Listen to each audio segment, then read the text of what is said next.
pain is only bearable if we know it will end, not if we deny it exists. Live as if you were living a second time, and as though you had acted wrongly the first time. For what then matters is to bear witness to the uniquely human potential at its best, which is to transform a personal tragedy into a triumph, to turn one's predicament into a human achievement. I try to do everything as soon as possible and not at the last moment. This ensures that, when I am overburdened with work, I will not face the added pressure of knowing that something is still to be done. But there was no need to be ashamed of tears, for tears bore witness that a man had the greatest of courage, the courage to suffer. When a man finds that it is his destiny to suffer, his unique opportunity lies in the way he bears his burden. Man's inner strength may raise him above his outward fate. The last freedom is choosing your attitude. Man is not fully conditioned and determined, but rather determines himself whether he gives in to conditions or stands up to them. When a man cannot find meaning, he numbs himself with pleasure. A man's concern, even his despair, over the worthwhileness of life is an existential distress, but by no means a mental disease. The more one forgives himself, by giving himself to a cause to serve, or another person to love, the more human he is, and the more he actualizes himself. In times of crisis, people reach for meaning. Meaning is strength. Our survival may depend on our seeking and finding it. As for the concept of collective guilt, I personally think that it is totally unjustified to hold one person responsible for the behavior of another person or a collective of persons. If there is meaning in life at all, then there must be meaning in suffering. Man can only find meaning for his existence in something outside himself. Then I grasped the meaning of the greatest secret that human poetry and human thought and belief have to impart.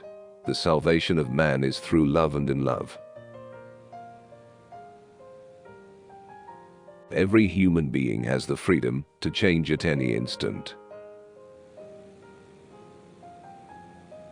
View life as a series of movie frames. The ending and meaning may not be apparent until the very end of the movie, and yet, each of the hundreds of individual frames has meaning within the context of the whole movie.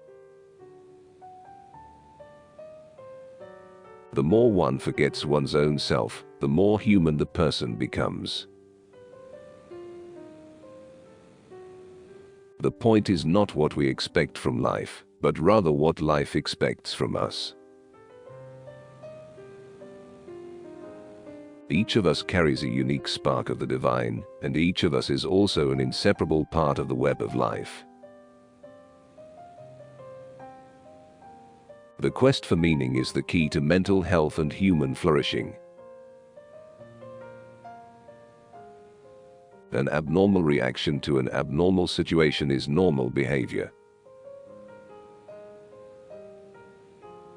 To suffer unnecessarily is masochistic rather than heroic. The attempt to develop a sense of humor and to see things in a humorous light is some kind of a trick learned while mastering the art of living. Self-actualization cannot be attained if it is made an end in itself, but only as a side effect of self-transcendence. Humor was another of the soul's weapons in the fight for self-preservation. No man should judge, unless he asks himself in absolute honesty, whether in a similar situation he might not have done the same. Even when it is not fully attained, we become better by striving for a higher goal. It is here that we encounter the central theme of existentialism. To live is to suffer, to survive is to find meaning in the suffering. Just as a small fire is extinguished by the storm, whereas a large fire is enhanced by it, likewise a weak faith is weakened by predicament and catastrophes, whereas a strong faith is strengthened by them. We can discover this meaning in life in three different ways. 1. By doing a deed. 2.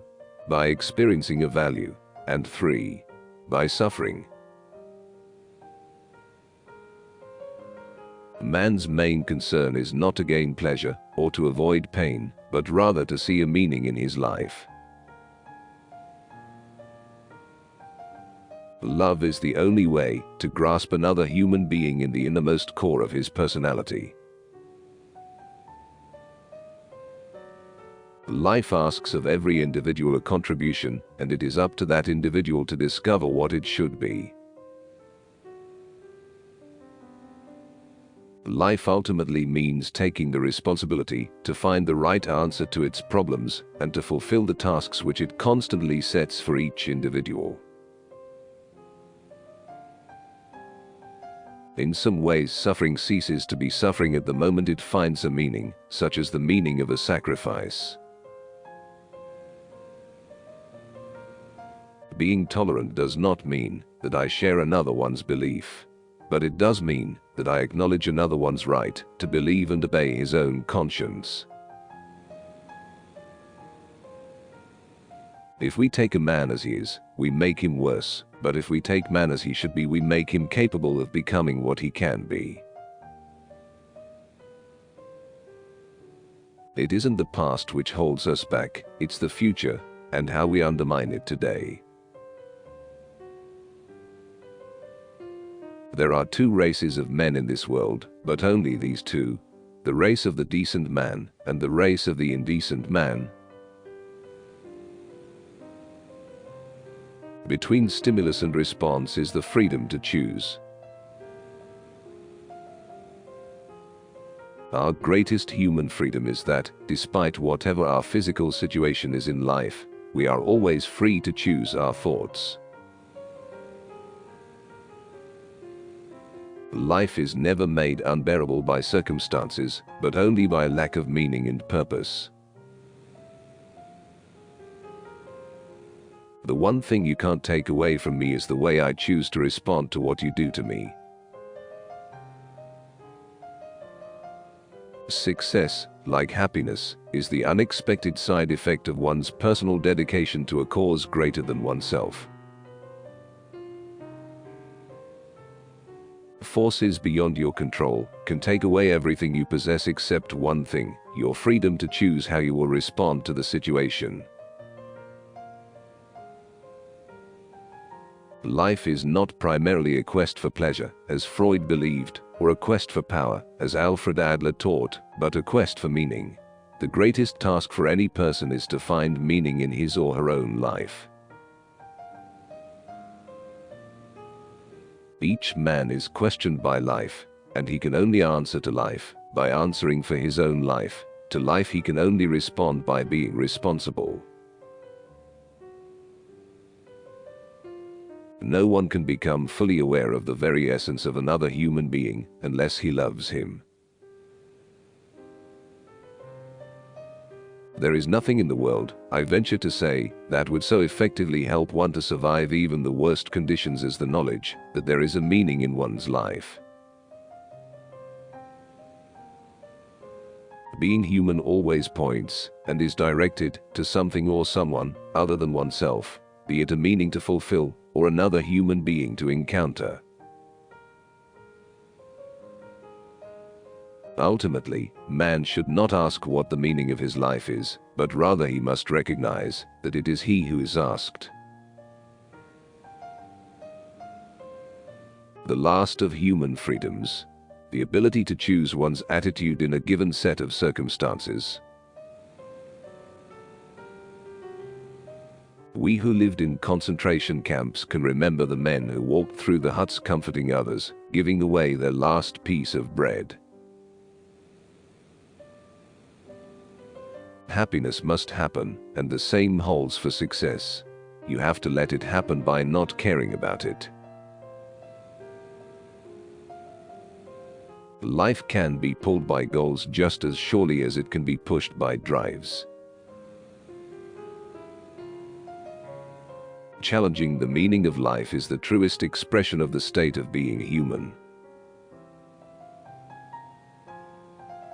Everything can be taken from a man but one thing, the last of human freedoms, to choose one's attitude in any given set of circumstances, to choose one's own way,